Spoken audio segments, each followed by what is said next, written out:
doing today? Today we're unboxing a special Seiko. This is one of the 140th anniversary editions of Seiko. This is the Seiko SLA047, and here you can see the Prospex limited edition box. There you got the little manual, and then the warranty card is in that booklet. And let's get it out here.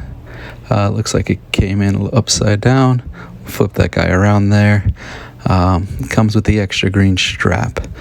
A very, very nice looking watch. That green is really deep and rich. Great little set here. Looks fantastic. Let's get it a little closer look at it here. We still got it in the plastic, but even through the plastic, man, that green is intense. You can see the tags there, and there you go, the SLA047. The retail on this guy is $3,200, and this is a 300-meter watch. Very, very nice. This one here is a reimagining of the Seiko 1968 diver's watch. Take a look at the band a little bit there. Overall, great looking watch. They've been reissuing a lot of 68 models, and they're doing the 65s also. But this one is one of my favorites that I've seen of the 68. That green is really intense. You see it in different lights. It's a real deep green, and in the different angles and stuff that I put it on for you, you get to see how it looks. So we got here the front on look, and then when we go and you see it tilted, you'll see a little more green to it, because here with the lighting it looks very, very dark. But in real life, this green is stunning, and the pictures you see online of it and stuff really don't do it justice. Now this one, again, Seiko this year is celebrating its 140th anniversary. That's pretty amazing if you think about it. This watch here features, it's got a ceramic bezel and a sapphire crystal, of course. And here you go, at the different angle. I like the gold in the second hand. That gold color, it looks really nice. It just gives it a little punch. Green and gold, great color combination. And I'm glad they didn't overdo it by putting gold over the other parts of the watch. It's just that little small detail you see there on the second hand. It's not like it's on the hour markers or anything like that, just on the second hand. It looks real classy. A real nice green. Green's easy to, I think, make look kind of cheap and stuff, but this one really does a great job of it. I wasn't, I saw it in the books and stuff. I thought it was cool, but I wasn't crazy about it. But then when it came in and I saw it in real life, man, it's really nice. And the ceramic is not just it's a zirconia ceramic bezel, so it's a little more durable. It's supposed to be reliable for rust and scratch-free wear.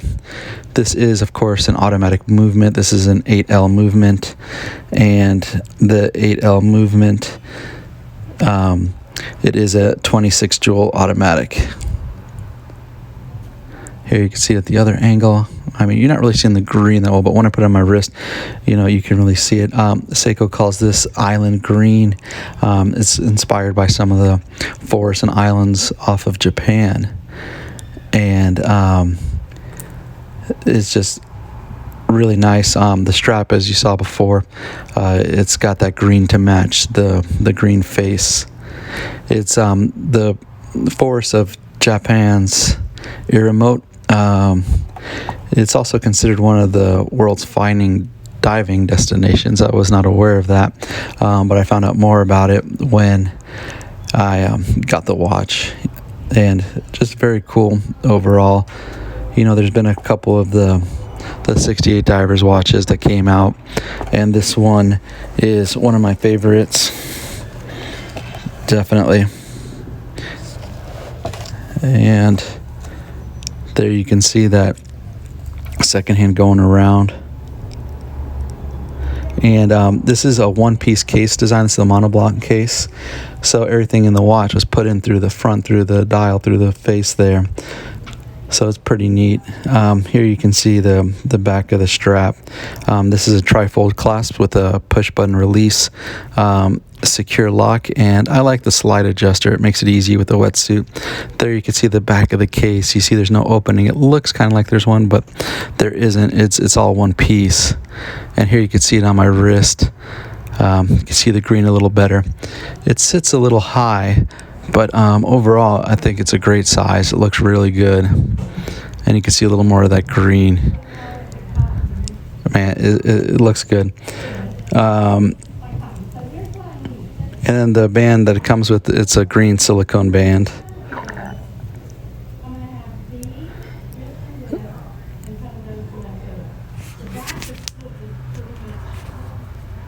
In case you're wondering, my wrist size is about a 7.5-inch wrist, so you get the idea. For your guys' wrists, the diameter of this watch isn't huge. It's only a 44.3. It feels good on, as you can see here. It sits a little high, but that's no problem at all. I mean, it's a 300-meter dive watch. It's a great tool watch, and definitely looks great. And you can see it here on the wrist. Again, that diameter, 44.3 millimeters. And the stainless steel they use, it's a super hard coating, so it doesn't scratch as easy. Here you can let's take a look at the watch in the dark. Great lume, as most Seiko dive watches are. Fantastic lume. And you can see they have that little lume piece right next to the date there. That's a new ISO standard thing, and it is featured here in this watch as well. So if you get a chance to take a look at it, I'd definitely look at this watch. This is one of my favorites to come out of the 140th anniversary series. And I'd like to thank you all for taking the time to check out the video. I really appreciate it. Please like and subscribe. Everyone, have a good day. Thank you.